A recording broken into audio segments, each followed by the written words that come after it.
అంటే నువ్వు ఎంత ఊహిస్తావో దాన్ని మించిపోయి ఉండేది చిత్రం.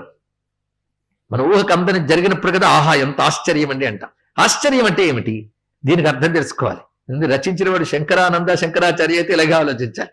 ఆశ్చర్యవత్ పశ్యతి కశ్చిదేనం ఉపనిషత్తు చెప్తుంది. ఈ మాటని భగవద్గీతలో కృష్ణ పరమాత్మ కూడా చెప్పాడు. ఆశ్చర్యం భగవంతుడేనండి, అద్భుతమే భగవంతుడు, మరొకటి కాదు. అందుకే ఆశ్చర్యమైన ఆనందం అంటే బ్రహ్మానందం. అది ఎంత ఆశ్చర్యం అంటే మీరు ఎంత ఊహిస్తారో దాన్ని మించి ఉంటుంది. అది గొప్పతనం. బ్రహ్మానందం అంటే ఎలా ఉంటుందని మీరు ఒక చోట ఊహించండి, ఎంత ఊహించినా దాన్ని మించి ఉంటుంది. అది ఆశ్చర్యకరం. భగవంతుడిచ్చే ఆనందం ఎలా ఉంటుందంటే నువ్వు ఎంత గొప్ప ఆనందాన్ని నువ్వు ఇస్తావు దానిపైన ఉంటుంది. అది నువ్వు అంచనా వెయ్యిలో. అందుకే ఫలమపిచ వాంఛా సమధికం మన గొప్ప మాటని సౌందర్యలహరిలో భగవత్పాదుల వారు ప్రయోగించారు. ఇక్కడ అక్రూరుడు కృష్ణుడి దగ్గరికి వెళ్ళినప్పుడు కంసుడు పంపుతూ ఉంటే వెళుతున్నాను కదా, నన్ను ఆదరిస్తాడే కృష్ణుడు. ఎందుకంటే కంసుడు పంపించింది దురుద్దేశంతో. నా హృదయం మంచిదే, కానీ వెళ్తుంది వాడు పంపితే వెళ్ళాను కదా, నన్ను అసలు కృష్ణుడు చూస్తాడా అని సర్వం తెలిసినవాడు. ఒకవేళ చూసినా మంచివాడే కృష్ణుడు, నన్ను అర్థం చేసుకోగలడు, సర్వజ్ఞుడు కదా. మాత్రం పాదాల మీద పడితే ప్రేమగా తన చెయ్యి వేసి నా తల నిమురుతాడు అనుకుని వెళ్ళాడు అక్రూరుడు. ఆయన దయను ఊహించుకున్నాడు. పంపినవాడు దురుద్దేశమే కానీ నాకు సదుద్దేశమే కనుక నన్ను తప్పకుండా చెయ్యి వేసి ఆదరిస్తాడు అనుకుని ఇంతా వెళితే ఆయన ఏం చేశాడంటే ఇంకా పాదాల మీద పడకుండానే గాఢాలింగనం చేసుకున్నట్టండి. ఇక్కడ ఇంకా పాదం మీద పడితే చెయ్యి వేస్తాడు అనుకుంటే ఏకంగా పట్టుకుని గాఢాలింగనం చేసుకున్నాడు. చూసారు, ఇది ఫలమపిచ స్వాధ్యా సమిధికం. తండ్రి తొడ మీద కూర్చోవడానికి చోటు దొరికితే బాగుండు అనుకున్నవాడి తపస్సు చేస్తే తండ్రి తాతల కంటే గొప్ప పదవి కావాలనుకుంటే నీ ముత్తాత కూడా దొరకని ధ్రువపదం ఇస్తున్నానన్నాడు. అది వాంఛా సమిధికం. అందుకు భగవంతుడిచ్చే ఆనందం ఎప్పుడు కూడా చిత్రానందమే, ఆశ్చర్యకరమైన ఆనందమే. ఇందులో మొదటి చిత్రం అంటే బ్రహ్మము. బ్రహ్మమే చిత్రం. చిత్రం వడతరోర్మూలే వృద్ధా శిష్యా గురురీవ. అది చిత్రం. అది చిత్రానంద విధాయిని సుచపలాం. ఇది చాలా చిత్రమైన పదం. మంచి చాపల్యము కలది అన్నారు ఇక్కడ. అసలు చపలం అంటేనే మన చపల చిత్తం అంటూ ఉంటాం. ఒకచోట స్థిరంగా ఉండని దాన్ని మనం చపల అంటాం. అలాగే అమ్మవారిని చపల అనొచ్చండి. అనకపోతే రోజు లక్ష్మీ అష్టోత్తర నామాల్లో ఏం చేస్తున్నారు, రథాంగ పూజ చేసేటప్పుడు ఒకవేళ చేసే మంచి అలవాటు ఉంటే ఎవరికైనా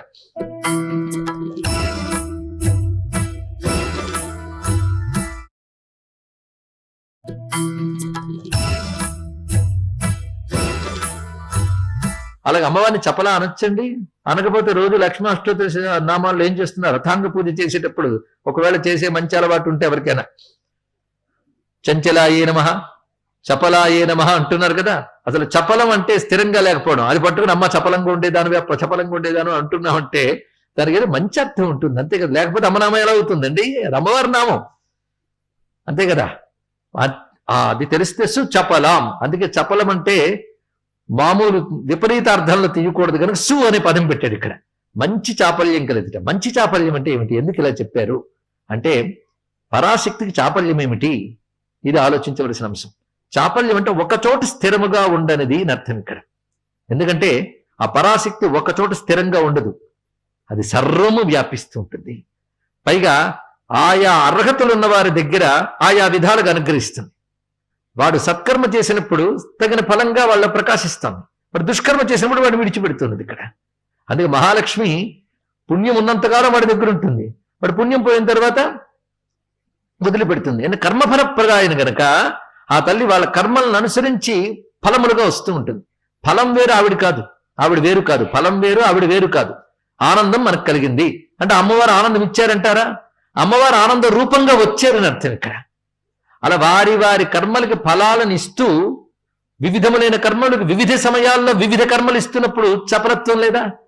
కనుక అమ్మవారు జగద్వ్యాపకంగా ఉంటూ వారి వారి కర్మలకు తగిన ఫలములిస్తూ తన యొక్క శక్తిని వివిధ సమయాల్లో వివిధ విధాలుగా ప్రసరిస్తున్నది కనుక సుచపలాం అనే మాటలు వేశారు ఇక్కడ.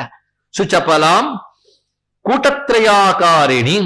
ఎందుకంటే చివరికి వచ్చేసాం కదా, అది 3 కూటములు కలిపిన ఆకారం అనేది కూటత్రయ కళేబర. అది కూటత్రయ ఆకారిణి అంటే మంత్ర కూటములే నీ ఆకారముగా కలిగిన దానము నువ్వు. శ్రీచక్ర ప్రియ బిందు తర్పణ పరాం శ్రీ రాజరాజేశ్వరి అంటూ కకారంతో ఈ శ్లోకం పూర్తి చేశారు. కా దీక్షాంత సువర్ణ బిందు సుతను సర్వాంగ సంశోభితాం నానావర్ణ విచిత్ర చిత్ర చరిత చాతుర్య చింతామణిం చిత్రానంద విధాయినిం సుచపలాం కూటత్రయాకారిణీం శ్రీచక్ర ప్రియ బిందుతర్పణ పరాం శ్రీ రాజరాజేశ్వరీం. తర్వాత లకారంతో ప్రారంభమవుతున్నటువంటి శ్లోకం. ఇప్పుడు మళ్ళీ గురువు గారి శ్లోకం. భగవత్పాదుల వారు ఈ లకారంతో అమ్మవారి పూజ ఎలా పరిసమాప్తి చేస్తున్నారో చూడాలి. ఎందుకంటే నృత్యం అయిపోయింది, గీతం అయిపోయింది, రాజోపచార భక్తి ఉపచార శక్తి ఉపచారాలు అయ్యే. ఇప్పుడు అమ్మవారి కొలువండి, ఇన్ని పూజలు పొంది అమ్మవారు ఎలా కూర్చున్నారో మనకు చూపిస్తున్నారు ఇక్కడ.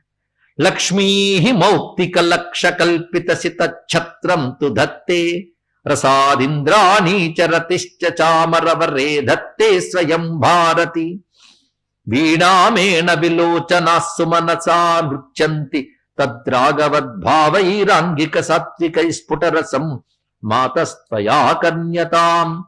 నీరాజనమిచ్చేటప్పుడు ఉండేటువంటి గానములు సంగీతాలు అయిపోయాయి.